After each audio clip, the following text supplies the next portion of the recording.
Internet. We are back. Kevin Johnson, Entrepreneurship. This is a special episode because we're going to look at what happened, like the midterm growth. And anxious times for me, it shouldn't be. Kevin, over to you. Well, thanks very much, Chris, and hi to everyone out there. Okay, so like I had said on numerous occasions before, we work in quarters, 1 quarter at a time. In my business, we have a 25-year vision. So therefore, 1 quarter is just 1%. So we're actually in a quarter now of this first quarter of this year, and we now by the mid-quarter.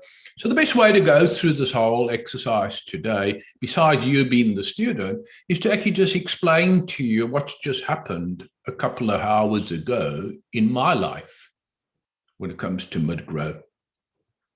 So I thought of those 2 entrepreneurial guys from the police college, Brigadier Lesh, or I think in my time he was a colonel. And then obviously in my time, Entrepreneurial was the platoon sergeant. And now in your time, he was the RSM. Okay, so for the purpose of this exercise, both of them are coming to visit you. They came to visit me. So I want to share a couple of things, especially with that Entrepreneurial. So he came through my ground floor, of my building, the HQ. And he heads, I've noticed every time he comes to visit, he heads straight for the Chief Courageous mindset. And he says, how late? So I take out my graph, my X and my Y axis, and he has a look at how I've been plotting myself: commitment, courage, and obviously, if you're doing good, you're up in the top 4th quadrant. And to be honest with you, I was still in the 4th quadrant, but just. And he just smiled at me. So then he said to me, okay, now bear in mind, he's an expert with all of this stuff. He then said to me, okay, I've got it. He said, what I'd like to go and do, he said, I'd like to go to your freedom through time. That exercise that you did and you showed me, Kevin, where you're going to save yourself 1,650 hours. Let's go and check that. So then I knew I'm in a bit of cock. For one simple reason, is that you can almost say this is scientific now, what I'm going to be saying, is that if you're not doing too well on your XY axis when it comes to commitment and courage, it'll affect many aspects, not just on the ground floor, but when you go to the before, upstairs to the Euro unit, the lead unit, the sales unit, and the more sales unit. But the clever guy that he actually is, he goes via the number of hours saved. And that, to be honest with you, in the first quarter, the first quarter of the first quarter, it's not looking too good.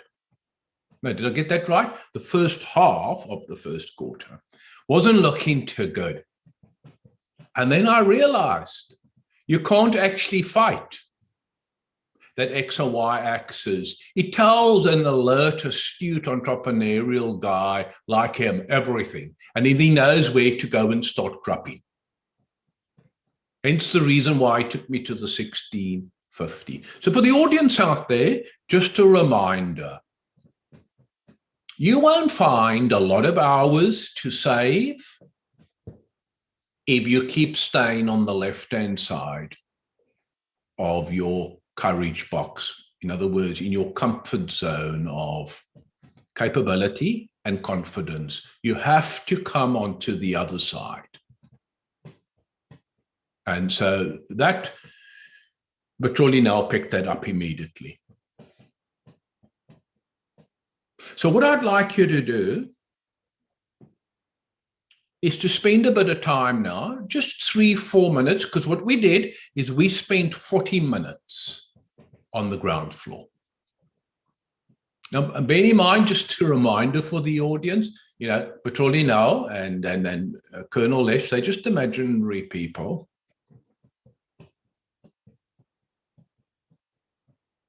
We've done that to just gamify this whole 8 mindsets. So if you can just give it some thought down there on the ground floor, you know, around the questions of what's not working, what is working.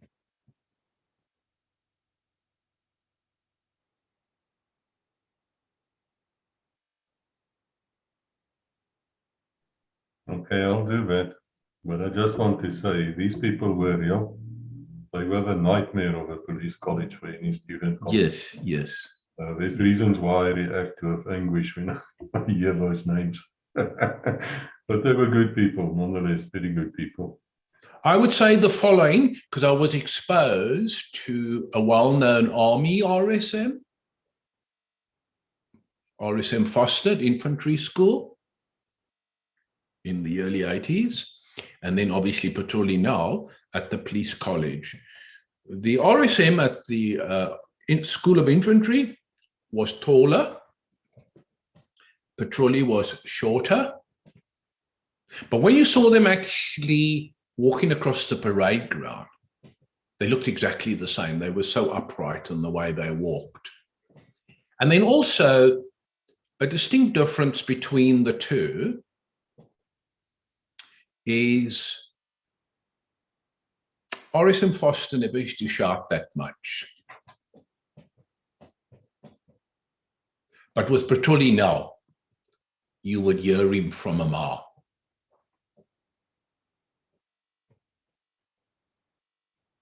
I can tell you now, if RSM Foster had to go to the police college, he would have been a success.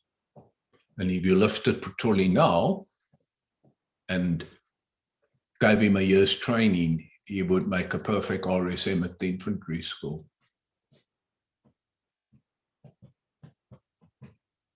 So for those army guys, if you can't have a Petrolina in your head, you can just take your RSM, make him an entrepreneurial RSM, and let him come and visit you regularly. So there we go. So what we did this morning, individually, is we looked at our own 8 freedoms, looked at what's not working, what's working, what shouldn't I be doing, what should I be doing, and I obviously then came out with a whole lot of things that I need to rectify for the rest of this quarter. And then we took a break, and then we jumped onto Zoom. And then we went through each floor. We went to the Euro unit as a team, used the breakout rooms, went to the next one, the leads, went to the sales, and went to the more sales.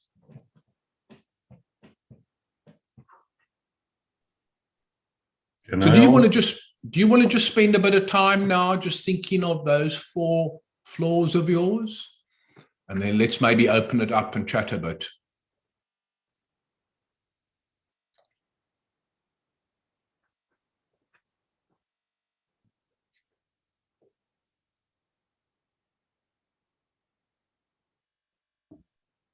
Okay, we've gone through this. Obviously, in real life, it will take longer than this. Well, yeah. Some call notes. I hope I can read my handwriting. So can I maybe, just before you start, can I just share the best practices with the people? So this morning, we did it for 40 minutes individually. Then we took a break, and then we got together as a team. And then we went into the breakout rooms and we chatted to one another, etc. And then we used 40 minutes, that's the second half, to tackle the 4 floors above the ground floor. So the ground floor is almost like your own quality time. It's your mindsets, how you're scoring yourself, having a look at everything. And then obviously the second half is when you get together with your team. Does that make sense? Cool. Yes, that makes sense. Right. But just for the viewers here, this happens every 90 days. And mid-quarter. And mid-quarter. And we're doing mid-quarter now. Something else I want to share with you is that what I find with team members that we bring on board is that after 2 quarters of working in their own grow, because everyone that comes into the business works in their own grows. Obviously, their goals would be different. But I just wrote something down here, which I'm going to put in a PDF below this video, is that what they tell me, okay, is that after about 2 quarters, they start to trust their grow.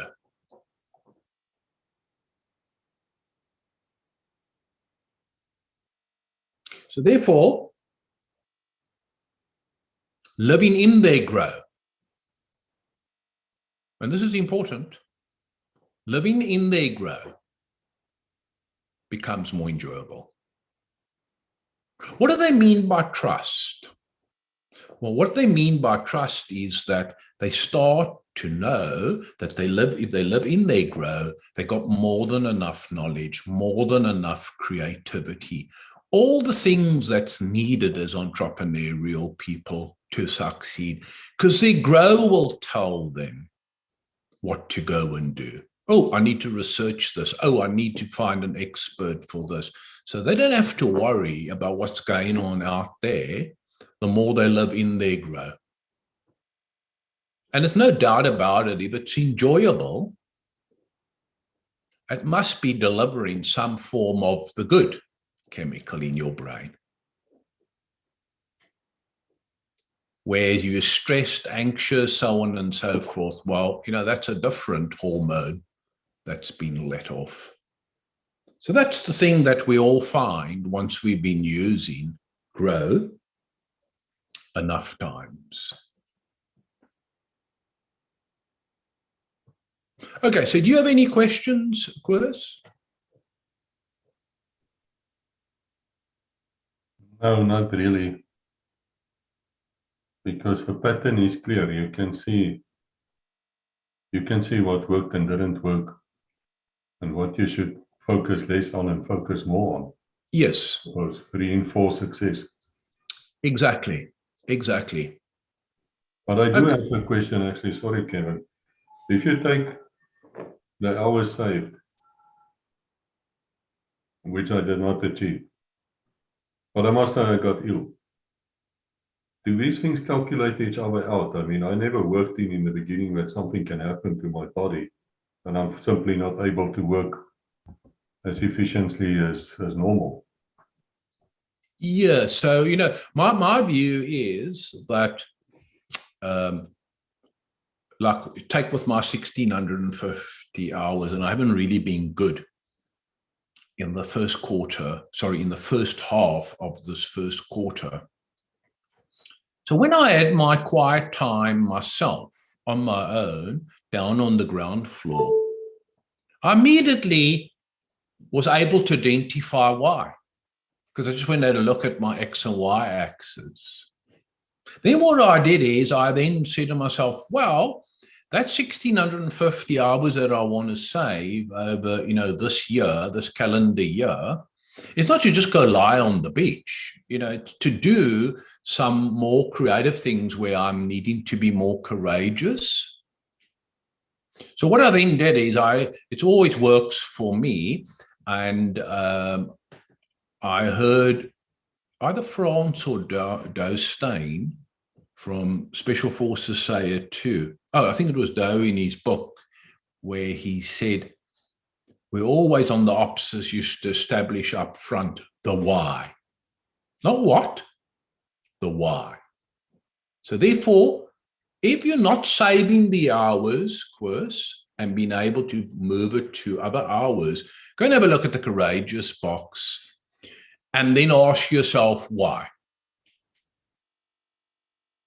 In your case, obviously, if the COVID got to you and it slowed you down, etc., well, then you got to box carefully and say, well, maybe I've got less energy every day. Now it's even more important that I'm staying in my grow. So I would actually never say turn health into a positive, because obviously you've got to focus on getting the health sorted out. But what you've got to say to yourself is, until I feel that I'm fully rejuvenated, that means I've got less energy. Now I'm going to take advantage of grow, because now I'm really going to be selective of how I'm going to use my energy. It'll That's get very you. true. That's very true. It's like having 5 bullets, and you have to decide who you're going to shoot with the 5 bullets. Yep. And then, G.R.O.W, the W, the who's, whoa, I'm a little bit low on energy due to the COVID, whatever it is. I'm going to ramp up my who's.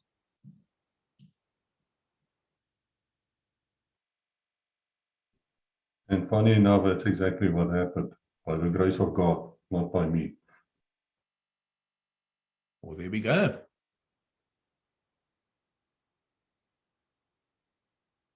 Okay, so if there's no other questions, then I'd like to move on. Because this session is not a teaching session. This is a session where you just got to get into it and spend the quality time first yourself and then with your team. Okay, so for us, when we go to the first, second, third, and fourth floor, it's all about the data.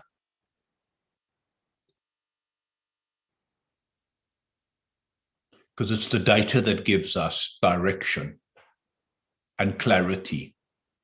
And it's the data that's telling us what new capability do we need. All familiar with that? Direction, confidence, new capability.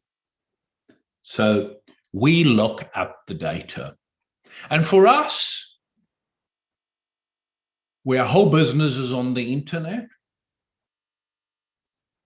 okay, it's all in the data. I heard someone many years ago say to me, it's all in the data, and where there's smoke, there's fire.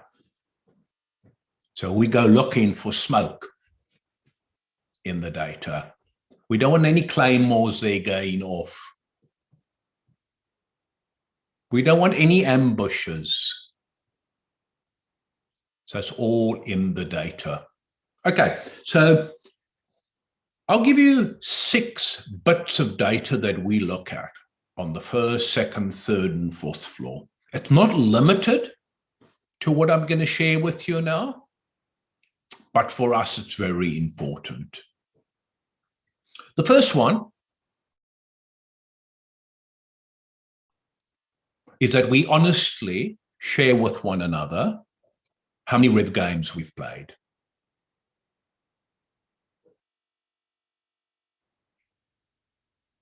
Just to recap, in our organization, 40 minutes, rest 10, 15 minutes, 40 minutes. That's a game.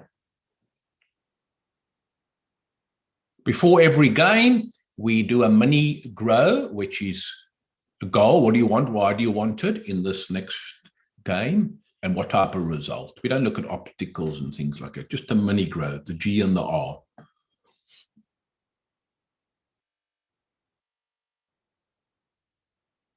So we look at the quality and the quantity of the games.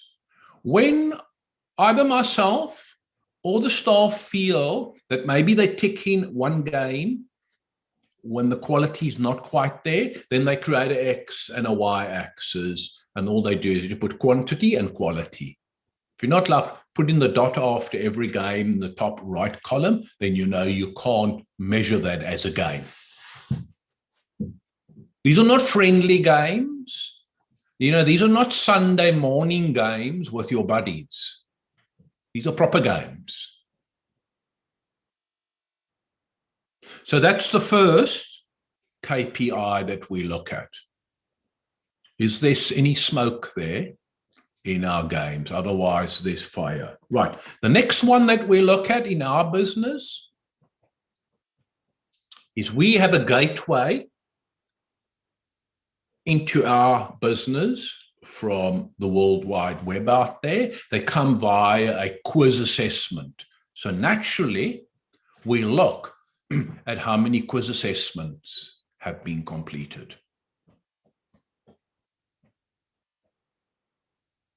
We then have a look at how many of those turned into appointments.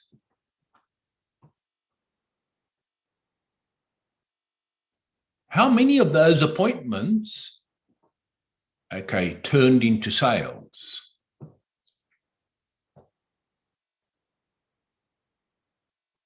What was the money that we made on average per sale?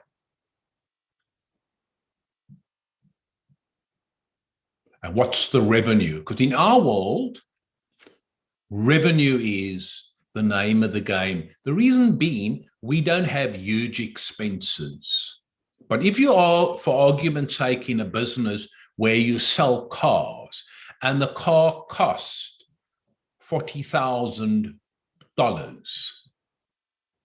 you're not going to get excited about the revenue that you've generated because you have to buy that car and that car could cost as much as $35,000. So in that case, you would be looking at gross profit.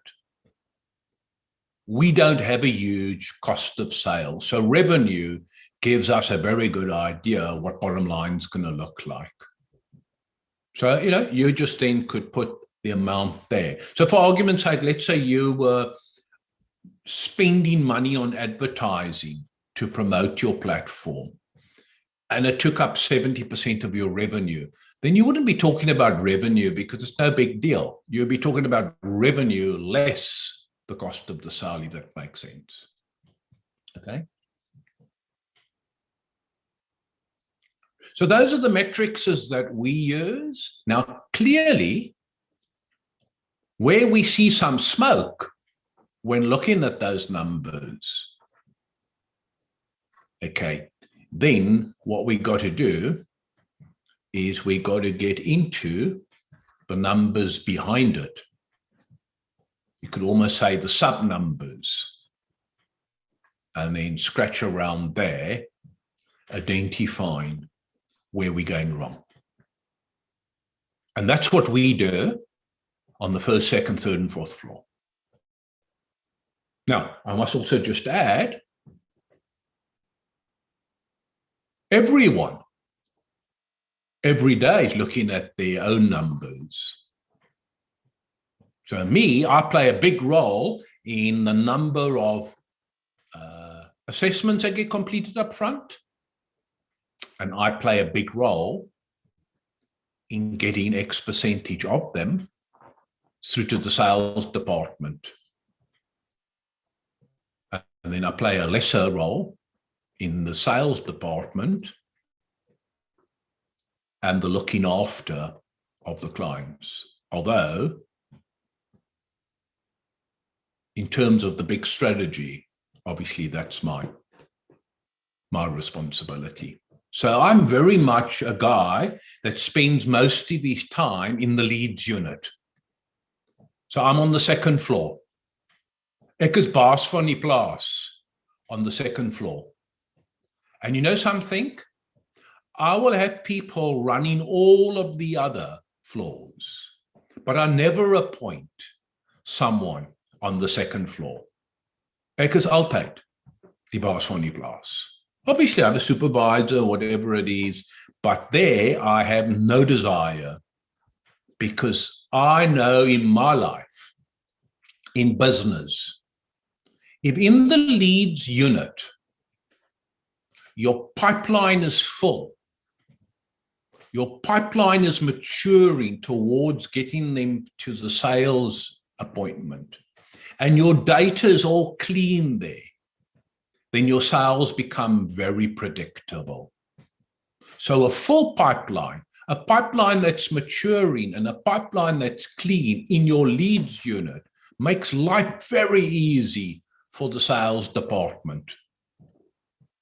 And therefore, we're very predictable in what we're going to be achieving every month. Our leads unit, like I said in the previous videos, is not like a slot machine where you're hoping to hit luck. Ours is like a vending machine, putting a certain amount of effort, doing certain types of things, the numbers will be predictable.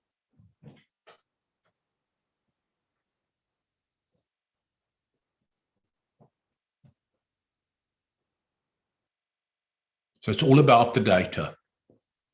It cuts out all the luck stories, all the bullshitting.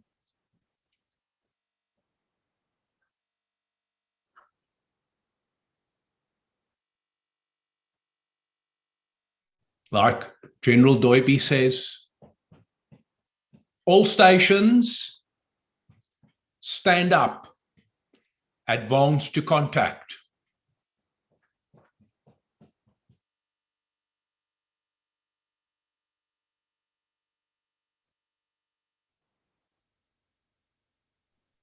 And it makes a lot of sense to me. Yep. Because it is a specific approach, your vending machine. Yes. It helps you win the firefight every time. Otherwise, you're playing with blanks. And think of the nice thing about it when you're up on the leads unit and, and it's all stations, stand up, advance to contact. You can even put your Walkman on or your little iPod from Apple and listen to your favorite songs. Whereas in the real world, G.R.O.W, and his mana, with no chance to listen to music. Like someone said to me one day, when you go into the firefight, you put earplugs on. I said, no, my friend. It's the last thing you're worrying about. Not worry about the noise.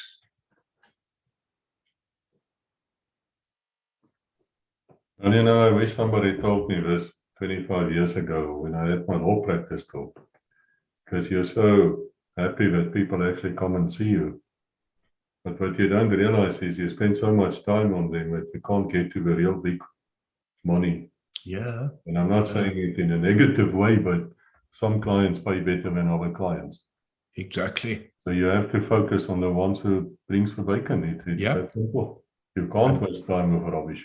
No, I'm so glad you mentioned it. That's why, you got on the first floor. Who do you want to be a hero to?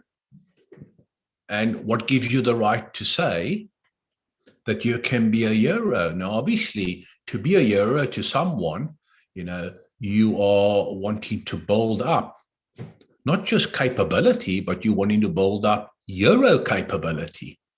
Because, there's a certain capability you have to give to people for people to say, oh, Koos is a hero. It's not just any capability, it's hero capability.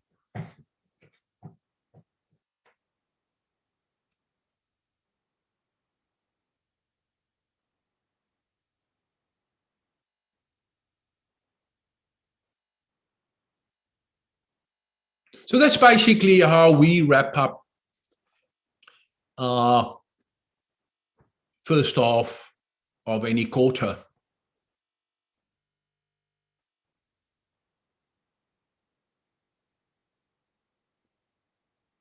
Any other questions you've got on it? No, that was the second of your 6 of data. Yep, so it's the quiz assessment, appointments, sales, the average money you're making per sale, your total revenue, and your rev gains, half a dozen.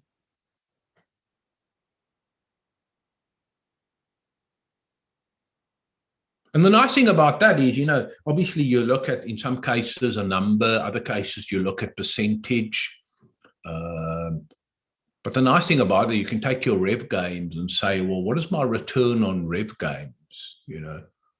For example, how much revenue am I getting per game?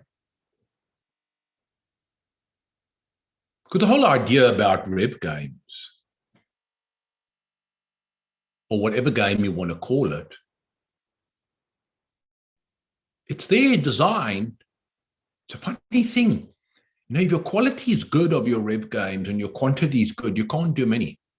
But that's cool, because that means you've got time to rest. You've got time to be with your family rather than being on the treadmill.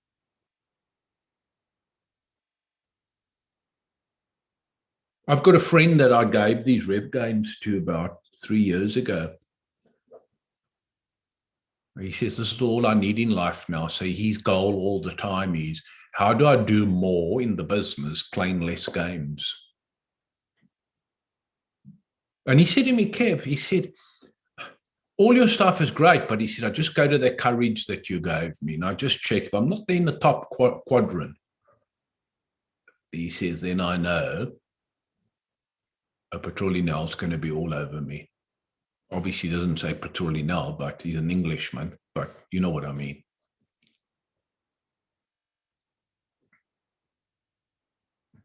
You know why I talk about a Petrolineal or an RSM to the guys? Not because this is a military and a police high. Is what I'm trying to do here is just to gamify it and get you to say, oof, those guys were looking in.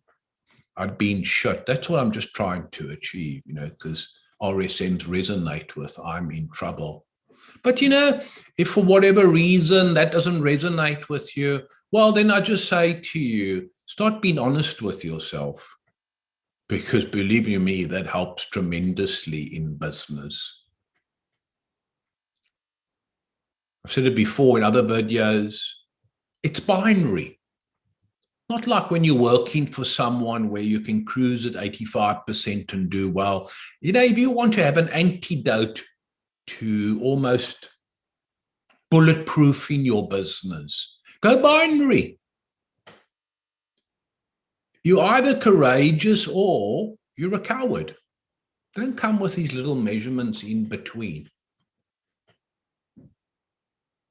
I know we live in a politically correct world, but when you big boys measure themselves in between, it's girly stuff.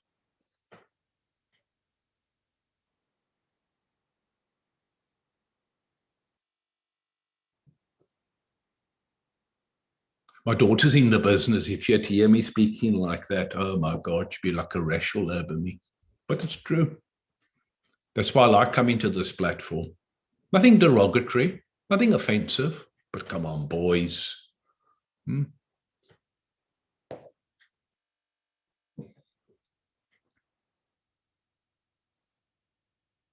Just your money, you got to walk in tonight. There's a potential base there tomorrow. Oh, how far is it? 26 Ks. Well, do you think we can rather do it over 2 nights? Oh, you mean over 2 nights so your legs don't get perhaps a bit sore and then you can expose yourself, daylight till you walk the next night. Do me a favor. It's binary. You're either going to do it or go home.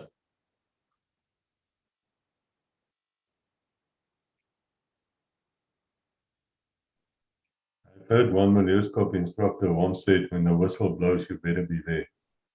If Yes. you're 20 seconds late, it's too late. Somebody's going to die because of your laxness. Yes. I'll tell you about being binary. We were once, there was an ops into Angola that was delayed. So we were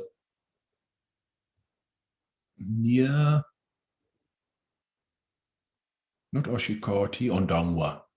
We were near Ondangwa, but it was delayed by about 10 days. So some commander there thought, keep them out of the base. Get them to do patrols. So anyhow, We go on the patrols and all that. And I had a gunner, LMG gunner. He was actually a drill guy on the mines and that. Thin, but he used to walk upright. Boy, oh boy, I always had him next to me. So obviously, you know, we're out there now in the TB and that, and we got to do some patrols and all that jazz. And we're walking one day and it's raining. We've got the ponchos and that on. We had like these green type of ponchos and that. And we stop and we go down for a cigarette. Now he knew that to stay on my side and be in my good books,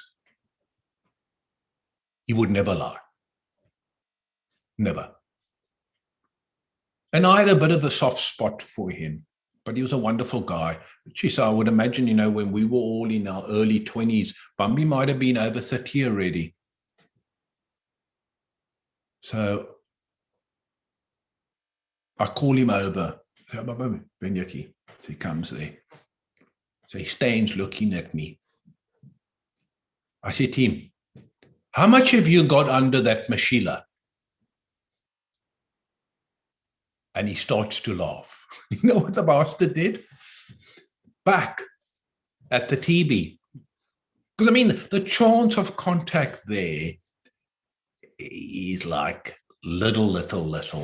And also, if there were some activity in the area from plan, they would have known we're there and they would have buggered off. Yeah. So you know what he did? He left, okay, about 80% of the belts back in the TB. And he thought, he'll come like for this trip and just leave the working parts and that of the LMG back there.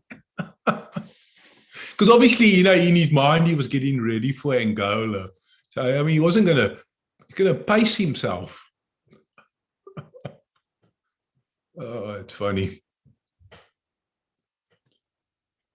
Well, the same thing happened to me, actually. I had a Casper driver, and he was getting the vehicle ready. And then on day 2 of a patrol, he says to me, I got to speak to you privately. And I said, what did he do? I forgot my rifle at the base. Yeah. Did you use R1s? Did you people use R1s for rifles? Yes, we had R1, strangely enough, on the border. And the funniest thing, Kevin, was you would get a strap for it, so you could hang it over your shoulder. Yeah. Well, at Milioscope, you never had it. Yes. Because you were never allowed to not have a rifle in your hands, you know, ready. Well, funny enough, at the flying squad, you could choose. So we normally went for the Fold R1, the R2. Yes. You want to shoot cars, and then either the R4, R5, depending on what you were doing. But the border, we were very badly equipped. Well, we were always well equipped because what we never had, we used to steal. I'm talking about NATO weapons. Obviously, we used to get a lot of, what do they call it? The Warsaw Pact. Weapons, obviously, in Angola, but we used to go into bases and nick LMGs. But we would always be nice and leave our old shit working parts back in their weapon. So when they pick it up, they just think it's business as normal. Well, I understand now why you people were always kept outside the bases. Yes. You know something, someone once told me, I think it was Blackie Swat. After some big ops, after my time, so it must be 85, 86 or whatever it is, they must have gone to a base there in Abambuland and they got pissed and they trashed the whole pub. Okay. But what they did is they left money behind, and that got them out of trouble with Big Daddy, because it was like, you trashed it, but you didn't steal and you paid. So that was the end of the story. Anyhow, so on this mid-grow, would you say that you got some clarity in your own grows today? Yes, thank you. Right. And these levels of confidence? Yeah, it went up. Yep. And when you do these grows, you finding new capability? Yes, thank you. Okay, yeah. And then some further questions I want to ask you is, are you starting to trust your own grow? Yes, because it's working. The predictions were not all perfect in numbers, but the idea where to go, and we could clearly see what didn't work. Right. And then Right. I don't want to waste time on things which doesn't work. Yeah. So we have to reinforce what actually works. Yeah. And would you say the more you stay in your grow in the years to come, the more exciting it would be in your business? Yes, I would say that.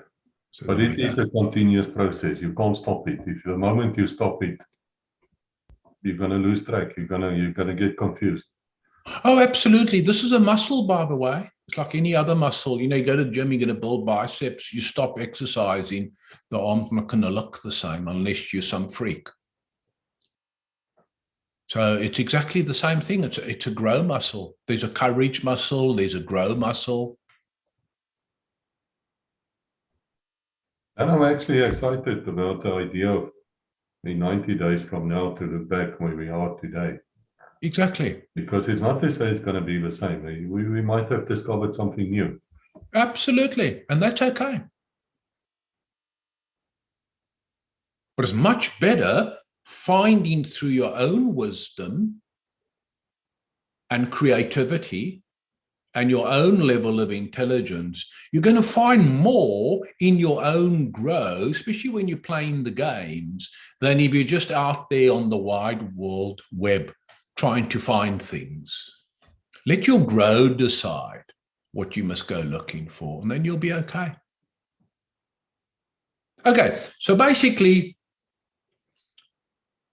under normal circumstances, we would meet again then at the end of this quarter, do the same thing, set ourselves up for the new quarter. But because we've still got the freedom through technology to do, we're going to do that next week. Freedom through technology.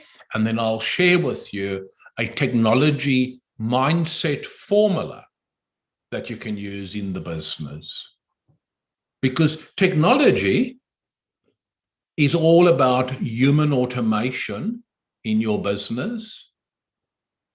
But to get the maximum out of technology, you need to have a formula and the right mindset, because we come with a linear mind towards technology when actually by definition, technology is exponential. And I've always said to people, the difference between the two was summed up beautifully many, many years ago by a tech guy, where he said, linear is the way our brain works. It's 1, 2, 3, 4, 5, 6, 7. Exponential is 2, 4, 16. And before you know, it's right off the piece of paper. So that's what we'll be focusing on next week. So to the audience out there, I say once again, this is all free. We'll see you next week. And if you are getting some if you are getting some clarity, confidence, and new capability out of this, then my units, Veterans Associations, bank details at the bottom. And if you've got something, okay, they'll put it to good use. So there we go. All right. I'll end it quickly and then we can talk about the series. Yes. Well, it was a short one. Thank you, Kevin. We appreciate it. We appreciate your time. I want to urge everybody, go and look at the videos one by one. We've got them now in a certain order. Just look at it, 1, 2, 3. Don't miss out. Just go and look at them. They will be there. They're online, they're available for you. And until we meet again, God bless.